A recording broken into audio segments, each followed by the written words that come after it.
Good morning. This is the Winter Birch series. I will be doing one more representational work and then probably send you a separate video of the one that I'm doing that's more abstract. There are lots of little mini lessons within this project, so pay attention if you like. And think in terms of lights and darks, warms and cools, all the same lessons, that the same principles we've gone over time after time, but how they weave their way into the lesson to this week. Darks and lights, highlights and shadows, moving your brush and or your palette knife in the direction of the way things go or grow. I think I've shared that with you before, that my 8th grade art teacher said, move your paint the way things go or grow. Think about that. When we do a tree, we do a horizontal stroke because the tree trunk is a cylinder, just like my finger, but just do paint around rather than painting straight up and down, if that makes sense. I'm doing snow in these pictures, these paintings, and as you know, that snow follows the contour of the ground, so it's not going to be all up and down strokes or flat strokes. You will follow what you think is the little hillock or ground around your trees, if that's what you have. Snow is not always white. It's going to have some highlights and shadows. You'll be using, well, in my case, I used a lot of my periwinkle and lavender on the snow, and I used yellow ochre with white in it, and kind of bled into a little bit of green, which is kind of interesting too. So I will be sending this video off to you shortly after I edit, and I'll be back with you for the abstract one, which I hope goes much quicker than this one did. These are 3 quick little sketches of what I intend to start with. Where they end up, I don't know. But this is more traditional. These 2 are more abstract. But who knows, I might be working some gold into this, and I am probably going to work some mark making into this one, which is more traditional, but I don't want it to be too traditional. Still, you can see that what happens when you're painting trees is more about the vertical repetition of the elements. I want to take a minute to show you my new toy. I saw it on a video and I fell in love with what it does. These are water-soluble Taylor, they look like Taylor chalks, and they call them a Taylor shape, by Art Graph. They, it's like, it makes light, well, dark marks that you can use when you're drawing, middle marks, grayish marks,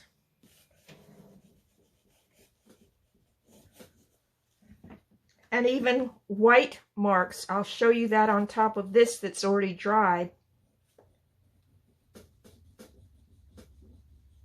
It can light, well, here, let's try it on this one. And I'll show you how they show up when you put a little bit of water on them. These are Art Graph, and they're called Taylor shapes. They come in a beautiful cork little tray that I love as much as I love the chalks. They're not even chalks. I don't want to make that impression. But I do want to show you how these go. This is in my sketchbook, so it's not hot press. I think this will work better even on hot pressed, and I'm looking forward to doing that. But look at this. It's kind of gives you a charcoaly effect, but when you put water to it, it can be the thing that helps you create value. It can also leave the little marks that you make underneath, which I like. And it's just kind of a fun, cool thing. I'm not suggesting you go buy these, but I am just thrilled to be able to try them myself right now.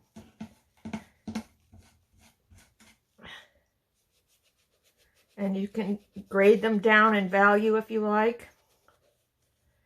And it's just a fun, it's a fun new addition to my kit. And I can't wait to play with it more. There you go. Yay! Okay. I want to show you, this is the black gessoed piece, and this is going to have my more traditional birch trees on them. And this is a square that I've already oranged up, and we'll be working on that with my more abstract piece that I'm going to do. I wanted to show you because I mentioned it in the your email. When I was trimming my abstracts that I did last week, I trimmed off these little pieces of paper to get them to be the shapes I wanted. Well, I threw them down on this thing, and look, I mean, I'm just excited about them because they're pieces of paper. Some have the tape still attached to them, but it doesn't matter. And I could never achieve these by just painting them. And so I am going to think about how I can make these scraps of paper my center of interest, because that's where the texture of the collage will be. But these are kind of some pieces that I'm going to use. Maybe not all of them, but these are the ones I selected from the pieces that I made of my abstracts.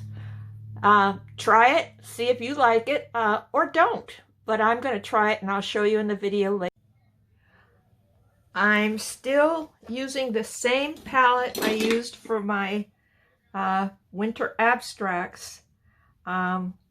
There's ultramarine, there's Payne's gray, there's Prussian blue, black, that's a light yellow ochre, a cad orange, quin gold, alizarin crimson. That's kind of a pinky magenta that I'm not sure I like, but I add it to things. This is that light violet, and this is the periwinkle that I've been working with, plus white. And you can see that with most of my whites, I tint the color to give just a suggestion of each of the colors that are there. So, I'll show you this. This was my white and yellow ochre. This is quin gold and white. This is the cad orange and white. This is a muted orange with the yellow ochre and white. This is kind of a little bit of the ultramarine blue with a bit of the yellow ochre. And this is a lightened one with white in it. This is a deeper color. That's a combination of the blues with a little bit of this light yellow ochre. Just a little bit to give it a green cast. This is green gold, and it's green gold with white, green gold by itself, and this is green gold with some orange in it, you can see. This is a combination of my darkest blues right here. This has got a little bit of black in it, a little bit of these darker blues, plus a little bit of the periwinkle and white. And this is a lighter version of this. And this has a tad of yellow ochre in it just to kill the blueness of it. These are now working with these periwinkles and the lavender here with a little bit of alizarin crimson, just to get those cools. And these again are using the blues. These each have more brightness to them than these. These are dulled down which I think would look good with winter. But these are my ultramarine blue with a little bit of the periwinkle. Again, back with my yellow ochre, and this is a lighter version of it. So this is still my same palette, and these are some of the mixes I will be using as I go along. And who knows, I might come up with another color later.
You can see that I have really been blocking in with my lighter colors. I want to keep the integrity of my sketch a little bit. I might bleed out of it, in and out of it, but I want to retain some of the dark lines. That's why it looks like a coloring book, fill in the lines. I can reestablish them if I want to. But anyway, as you might remember, painting on black gesso, if you are going to have lights, you need to go over them several times. You've seen me do the sky several times. I'm going to do it again, but I wanted to get the glints of sun that may be coming through. These are the pieces of paper that I've been talking about. Now, isn't it interesting? This is just from cutting my abstract, but see, do any of you remember the principle of counter change? That means that when you have something that has a dark background, you want to put something light in front of it. And even though it's a tree, the light can look different with a dark background, and the same tree can look dark with a light background. That's why I love what's happening here. That is a thing. Then all of you should kind of think about that with, with your tree. I stopped the video. The video itself stopped. It turned itself off when I was making some changes here. I have made changes, and the fact is I didn't like how this was going. So I am reverting back to one of my fail-safes, palette knife, and I'm even going to change my composition a little bit. This is a painting about trees, so I don't want to have too much other stuff going on. I still haven't started my trees because I'm not sure that that's the color I'm going to stay with the sky. So that's why you see no trees yet, because the trees will be kind of the last thing I put on. And I have changed my mind about the collage. I loved collage, but I want this to be a good lesson for you. And so I've decided that I will be doing the birch trees with palette knife, which really is a good lesson for acrylic painters. This is just a standard thing that everybody learns how to do trees with a palette knife. And so that's what I've decided I will do and change it up for you. So more to follow.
camera was off again, and I did just put some more bright colors. It was looking a little too mellow, and I want these sunset colors in the painting.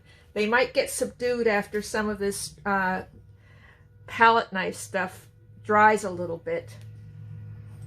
But right now, I'm getting started with where the placement of the trees will be. And I'm going to put some more subdued trees over this. I'm kind of liking that sky, but remember that white and light dries darker on acrylics. So I'm going to let this dry, and if it has to be lightened a little bit, I will with sort of the same color. But if you look at it, this is a secondary triad. It looks a little more contemporary than a traditional landscape, but I have green, orange, and purple. Secondary triad, the three colors. Okay, so it's evolving. Well, you can see I've gone off the trolley tracks and changed my mind about a bunch of things.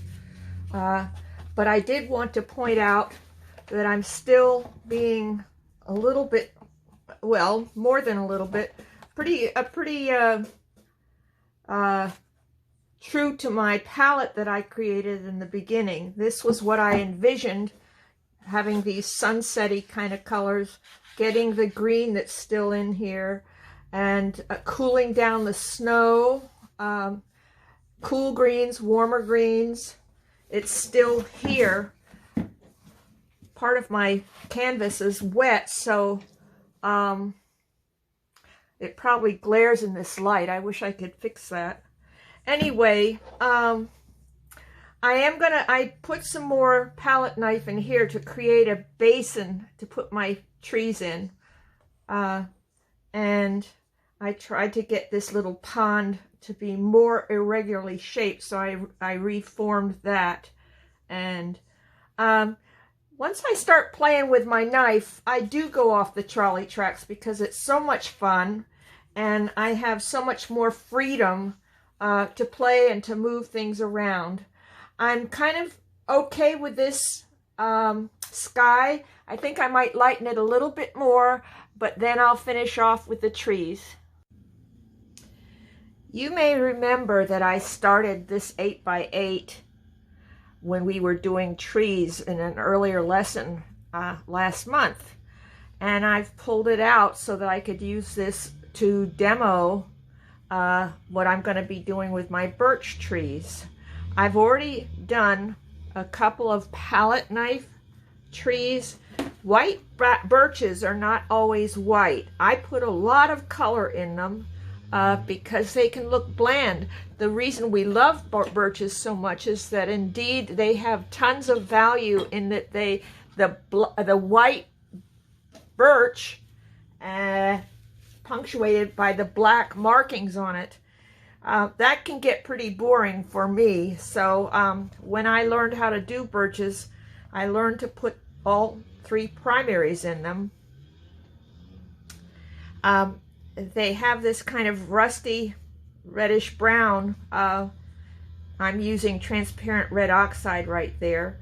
Around the base of the trees, because the reindeer rub their antlers to get the fuzz off them, and they also eat the bark down there. So that's why that's like that. If you can notice my palette knife strokes, they are horizontal. I'm just gonna, oh, I'm using the wrong knife. I'll have to change knives. But I'm going sideways so that it creates the illusion of going around the cylinder of the tree. And the other thing is that you put a little bit of the blue. I'm not going to do this well right now because I usually mix it a little bit. Near the top, because the branches of above what we see here create a canopy, and therefore it's shadowed up there. I'm going to switch knives. Now, here's one. So the other thing we remember from our tree exercise is that for every highlight there is a shadow, and so we go up the shadow side with a little bit more color. I think I'll put a little bit more. I want to dull that down. I'm going to put a little bit of.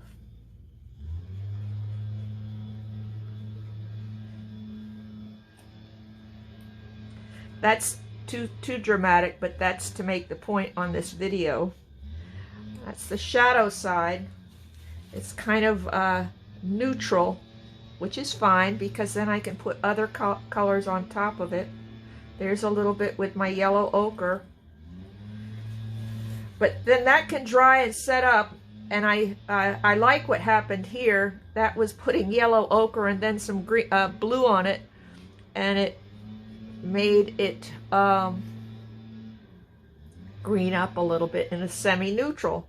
So this lesson can be a culmination of things we've learned for all of this online series about creating semi-neutrals, doing trees, using a palette knife, and using a limited palette. My palette is pretty much the same as it was, except I've got cad red light, the transparent red oxide, and this is cerulean, manganese, yellow ochre, so it's a little different palette. I've also got Payne's gray and black, because the black, I'll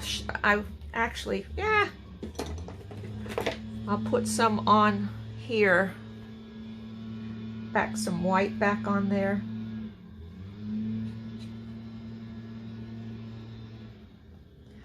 So with the knife, I can do this a couple of different ways, but this is how I would put. That's too much.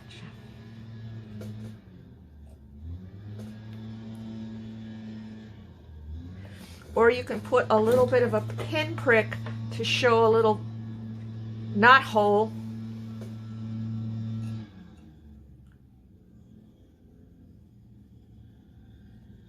Like that.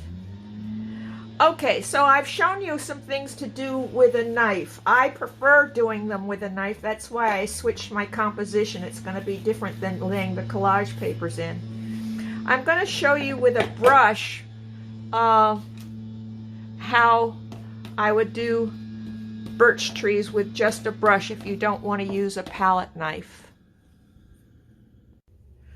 Okay, I'm just going to do a birch tree by brush. Again, the strokes are sideways. I'm just blocking it in right now.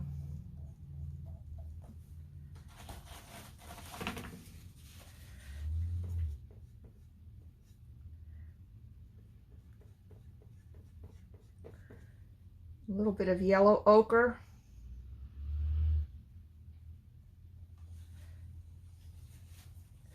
And then the shadow side, I'll use a little bit of blue.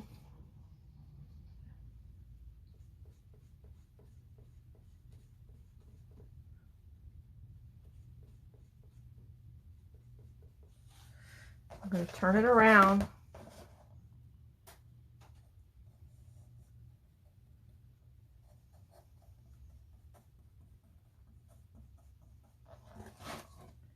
That looks pretty stark, but that's just blocking it in.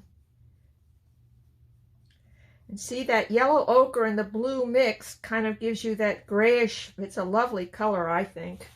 I like it a lot. And I'm going to add some more whites.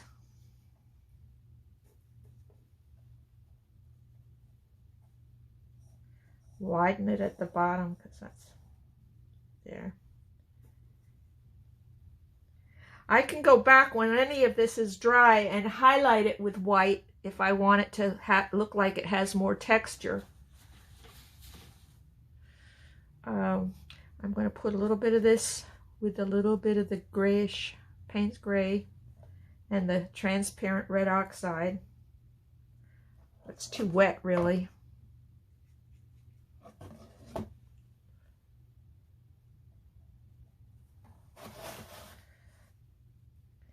And I am deliberately creating knuckle buster texture with just patting my brush into that.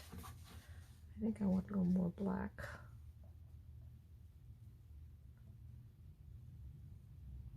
Like that.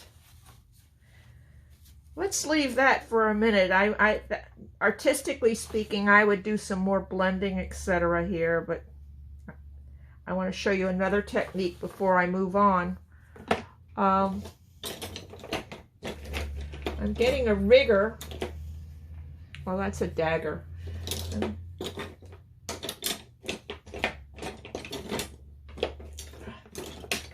A rigger, the long thin one, and I'm going to make my little knot hole marks with a black or a Payne's Gray or a dark blue, just mixing them all up really to get a dark that looks like it's from nature. To do this with a rigger. This is too wet to really make it worthwhile, but I am going to do it.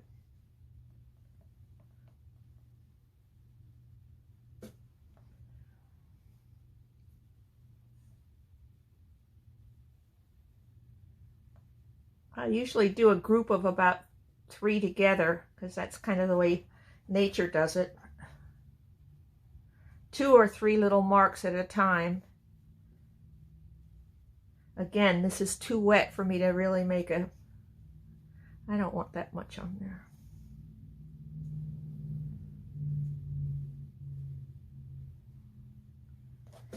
Now, that's just to show you how those marks come on there. Pine knot holes is what I was trying to say. And you can put a couple of little marks through the middle so they don't all look like they're coming from the side.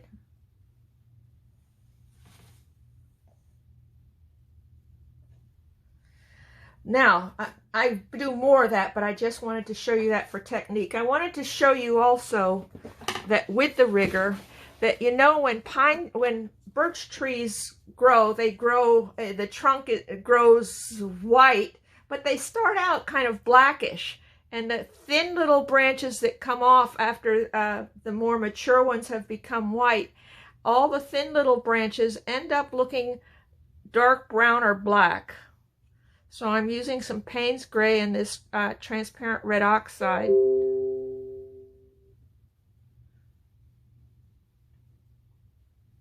For that. And again, I want to, you know, with a rigger, you want to load it with paint, but you don't want it to drip. So I'm going to do that. So let's just make a tree here. I'll make a quick tree. Oh, Christmas. Here, we'll make a quick tree on here.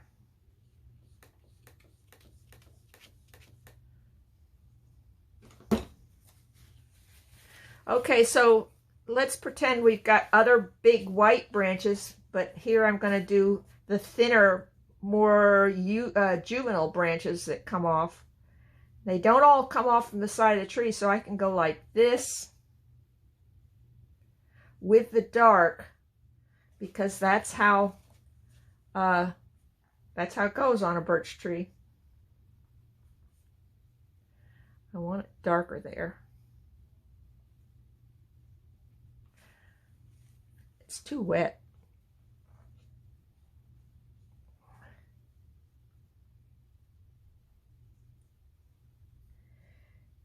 Let's see, I can put those little marks in here. But the thin little juvenile branches that come off, they come to a thin little end that way. And we don't want to have them look like ballet dancers, all beautifully curved with an arabesque and stuff. So when you are doing these kinds of branches, you want to have just a little bit of a jerky hand.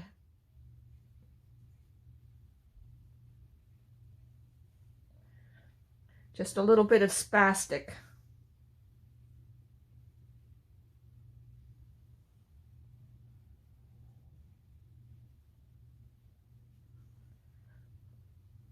And you don't want to end these little branches by creating a short little Y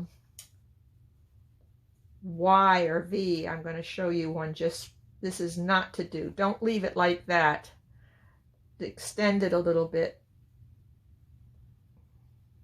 Have some that are broken, but do you see how those differ from doing it this way?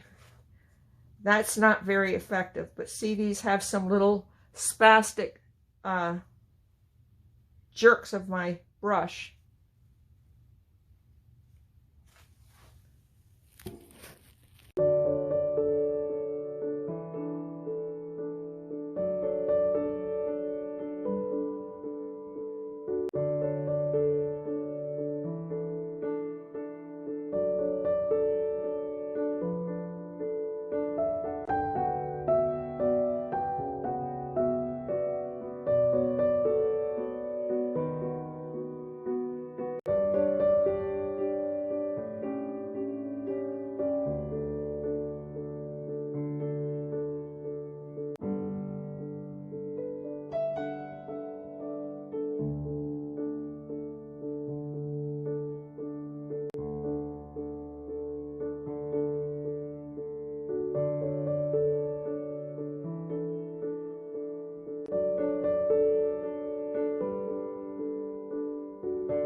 I've tidied up the trees with the knife, as you can see, and I've added lots of color, but I think they read as birches or alders or whatever.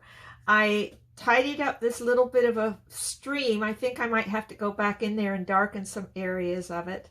For the time being, I'm calling this done. I don't want to tidy it up too much because I do like the abstract quality of it, but I'm going to do a little bit more tidying up, and then I will take a damp paper towel and erase the chalk marks so that the black gessoed surface behind shows up, which is a little more dramatic than what is showing right now. But this is what I think I'm going to call it 95% done, like the vote count, right? But anyway, it may get tweaked a little more, but on the whole, I think it's done.